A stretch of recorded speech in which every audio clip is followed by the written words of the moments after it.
Karamihan sa mga tao ay iniisip na madaling makita ang manipulasyon. Kapag may nagsisinungaling, sumisigaw, o nanggagaslight, alam mong may mali.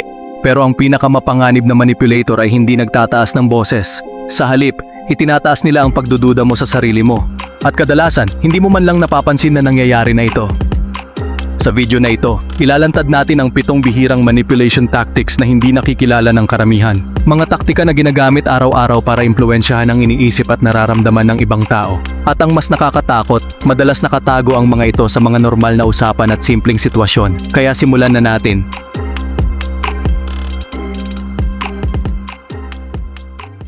Ang unang taktika ay ang conversational ownership. Ito ay paraan ng paghawak sa takbo ng pag-uusap ng hindi mo namamalayan. May mga manipulator na hindi nakikipagtalo. Sa halip, inililihis lang nila ang paksa sa direksyong gusto nila. At bago mo pa mapansin, wala na kayo sa tunay na issue. Halimbawa, tinanong mo sila kung bakit hindi sila dumating kahapon. Sa halip na sagutin nyo ng maayos, sasabihin nila, "Oo nga, pero bakit palagi mong iniisip na masama agad ang intensyon ko?" Bigla na lang nagbago ang usapan. Hindi na tungkol sa hindi nila pagdating. Tungkol na ito sa ugali mo at sa mga mali mo. Hindi sila nagsinungaling, hindi sila sumigaw, pero nakontrol nila ang buong usapan. At sa halip na sila ang magpaliwanag, ikaw ngayon ang napipilitang magdepensa at magpaliwanag ng sarili mo. Ganoon katuso gumana ang taktikang ito. Ang susunod na taktika ay tinatawag na strategic vulnerability. Ito ay mukhang inosente at emosyonal sa unang tingin. Magbubukas sila tungkol sa isang masakit na karanasan o kahinaan, pero ang problema, hindi palaging koneksyon ang pakay nila. Minsan, ginagawa nila ito sa tamang oras para pababain ang depensa mo. Maaaring ikwento nila ang mahirap nilang pagkabata, magsalita ng nanginginig ang boses, o magpakita ng emosyon sa sandaling alam nilang may issue kayong pinag-uusapan. Dahil doon, may isip mo na baka kailangan mo silang intindihin at pagbigyan. Unti-unti kang nagiging mas maingat sa pagsita sa kanila. Pero sa ilang pagkakataon, ang tunay na layunin ay hindi para mas mapalapit sa'yo. Ang layunin ay magkaroon ng impluwensya sa sitwasyon.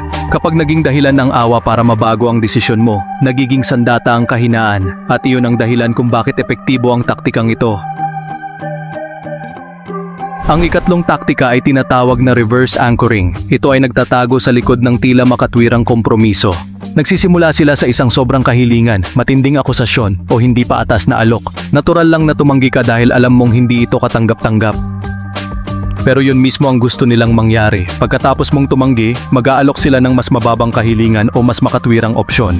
Dahil ikinumpara mo ito sa unang alok, bigla itong magmumukhang paatas at katanggap-tanggap sa paningin mo.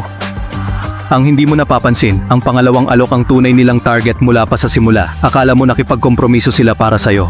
Pero sa realidad, unti-unti ka lang nilang dinala sa desisyong gusto na nilang makuha mula pa noong umpisa. Ang ikaapat na taktika ay tinatawag na intentional misinterpretation. Dito, sinasadya nilang baluktutin ang kahulugan ng sinabi mo. May sasabihin kang simple at malinaw, pero babaguhin nila ang interpretasyon nito para magmukhang may iba kang ibig sabihin. Halimbawa, sinabi mo lang na kailangan mo ng kaunting space para makapag-isip, pero ang isasagot nila ay, ibig sabihin iniiwan mo na naman ako. Bigla na lang nabago ang kahulugan ng sinabi mo. At sa halip na pag-usapan ang totoong issue, napupunta ang oras sa pagpapaliwanag ng sarili mo. Kapag nangyari ito, napipilitan kang pumasok sa depensibong posisyon.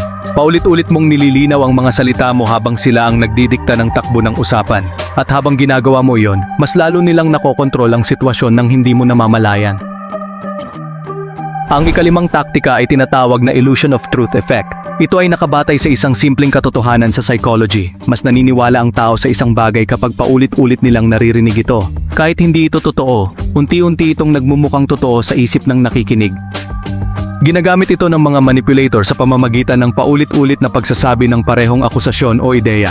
Sa simula, kaya mo pang kontrahin at itama ito, pero habang tumatagal, nakakapagod na ulitin ang pagtanggi. Hanggang sa mapansin mo na lang, hindi mo na rin pinoprotesta.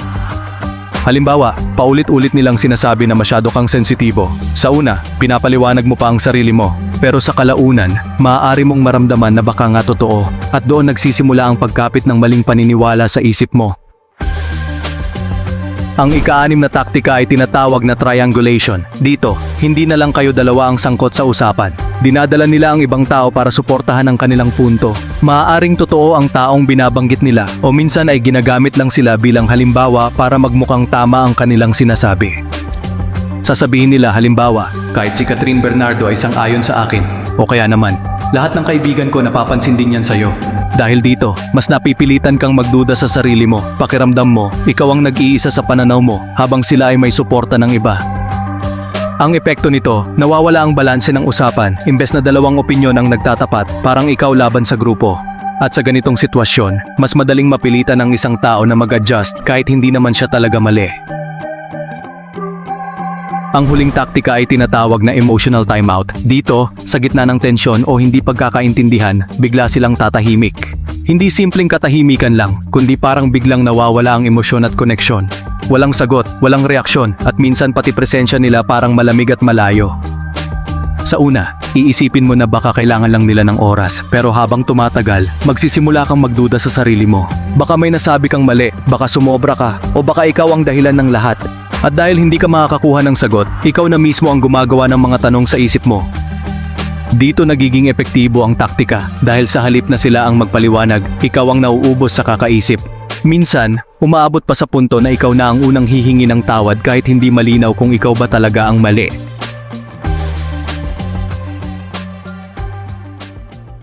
Ang totoo sa lahat ng ito, hindi kailangan ng mga manipulator na sumigaw o manakot para makontrol ang tao.